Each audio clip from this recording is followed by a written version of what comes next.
అందరికీ నమస్కారం. అలాగే విశ్వానికి కృతజ్ఞతలు. You are the master. Master never ask another for answer.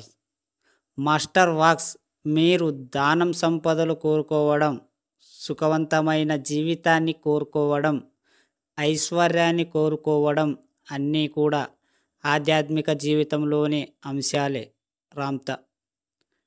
మీరు కోరుకునేవి ఏవైతే ఉన్నావో అవన్నీ మీ హక్కు అనే విషయం మరవకండి.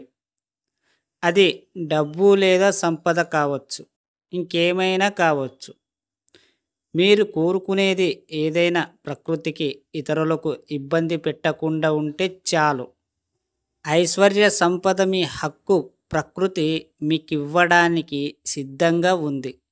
మీకేమి కావాలి, ఎంత కావాలి, దాంతో మీరేమి చెయ్యాలనుకుంటున్నారు అనేది మీరు యూనివర్స్కి స్పష్టంగా చెప్పినప్పుడే మీరు కావాల్సింది సమకూర్చడానికి ప్రకృతి సిద్ధంగా ఉంటుంది.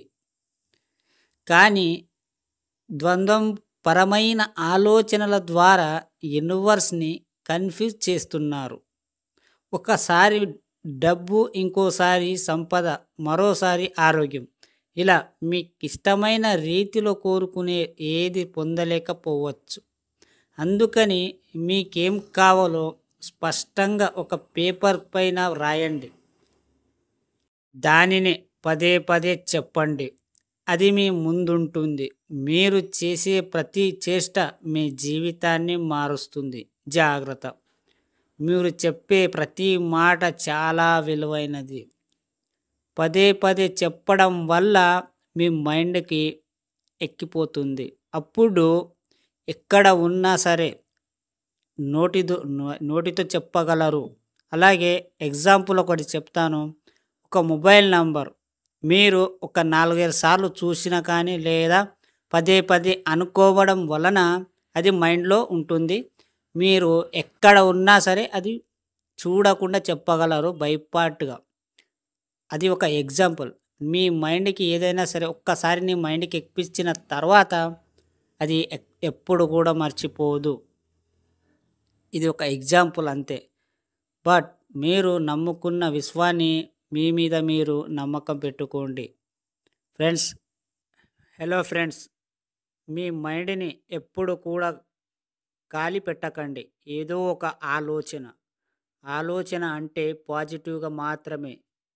డబ్బు, సంపద వైపు మీ ఆలోచన మళ్లించండి.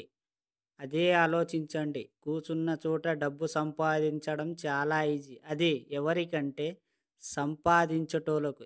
ఏ పని అయినా సరే మన రాకముందు చాలా కష్టం అనిపిస్తుంది. అది వచ్చిన తర్వాత చాలా ఈజీ అనిపిస్తుంది. మన దగ్గర డబ్బు లేక మనకు డబ్బు సంపాదించడం చాలా కష్టమని అనుకుంటాం. కానీ డబ్బున్న వాళ్ళకు మాత్రం డబ్బు సంపాదించడం చాలా అంటే చాలా ఈజీ పని వాళ్ళకు.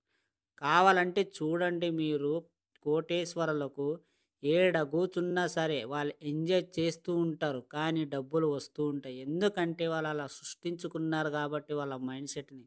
మీరు కూడా అదే విధంగా చేసుకోండి.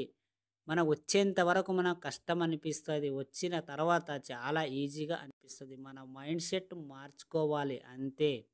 అలా మార్చుకోవాలంటే ఫస్ట్ ఆఫ్ ఆల్ నీ మైండ్లో ఉన్న చెత్త, నెగటివ్స్ మొత్తం తీసి పాజిటివ్ మాత్రమే ఎక్కియండి.